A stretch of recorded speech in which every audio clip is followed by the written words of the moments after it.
Suatu hari, seorang pria miskin dari desa datang kepadanya dan berkata kepada si penjahit, "Anda menghasilkan banyak uang dari pekerjaan Anda, lalu mengapa Anda tidak membantu orang-orang miskin?"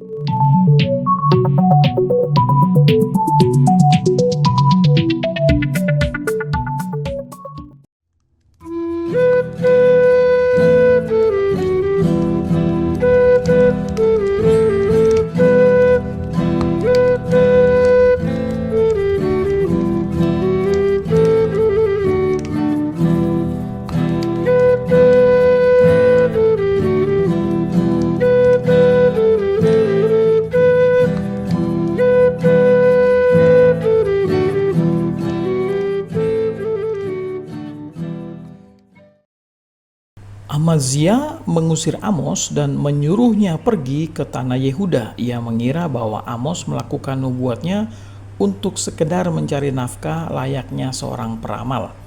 Amos jelaskan bahwa ia bukanlah seorang nabi maupun keturunan nabi.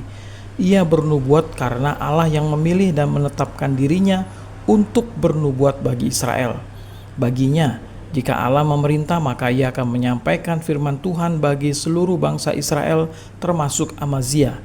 Apa yang dilakukan Amos tidak lebih adalah bentuk ketaatannya terhadap panggilan Allah. Jawaban Amos terhadap Amazia memperjelas makna panggilan Allah dalam kehidupan umatnya.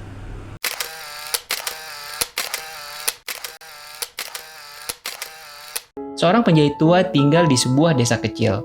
Dia dikenal sebagai penjahit yang biasa membuat pakaian dengan kualitas tinggi yang sangat bagus dan indah.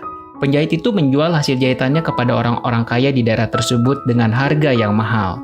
Suatu hari, seorang pria miskin dari desa datang kepadanya dan berkata kepada si penjahit, "Anda menghasilkan banyak uang dari pekerjaan Anda, lalu mengapa Anda tidak membantu orang-orang miskin di desa? Lihatlah, penjual daging di desa yang tidak punya banyak uang, tetapi setiap hari membagikan daging kepada orang-orang miskin." Penjahit itu tidak menanggapi dan hanya tersenyum ramah. Orang miskin itu keluar dari tempat penjahit dan mengabarkan kepada penduduk desa bahwa si penjahit tua itu kaya tapi sangat pelit, sehingga penduduk desa mulai membenci penjahit itu. Beberapa bulan setelah kejadian itu, si penjahit tua jatuh sakit dan tidak ada penduduk desa yang peduli dan membantunya. Akhirnya, setelah beberapa hari, penjahit tua itu pun meninggal dunia. Hari-hari berlalu dan orang-orang desa mulai menyadari bahwa tukang daging tidak lagi mengirimkan daging gratis kepada orang-orang miskin. Dan ketika mereka bertanya kepada si penjual daging berkata bahwa selama ini si penjahit tua secara rutin membeli daging darinya dan memintanya untuk membagikan kepada orang-orang miskin. Setelah si penjahit tua meninggal, maka berhenti juga sedekah darinya.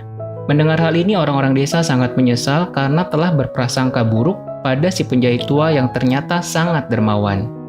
Sahabat Bagas Studio, pesan moral dari cerita ini adalah hati-hati dengan prasangka karena apa yang kita lihat dan apa yang kita dengar belum tentu benar. Hal ini juga berlaku sebaliknya. Orang lain mungkin akan beranggapan atau berpikir buruk tentang kita. Jangan risaukan, itu tidak penting. Karena hal itu tidak akan menguntungkan kita dan juga tidak akan merugikan kita jika kita tidak mengizinkannya. Yang terpenting adalah apa yang Tuhan ketahui mengenai apa-apa yang kita lakukan. Karena karma dalam hidup itu selalu berlaku. Apapun yang kita tanam, baik ataupun buruk, maka itu juga yang akan kita tuai.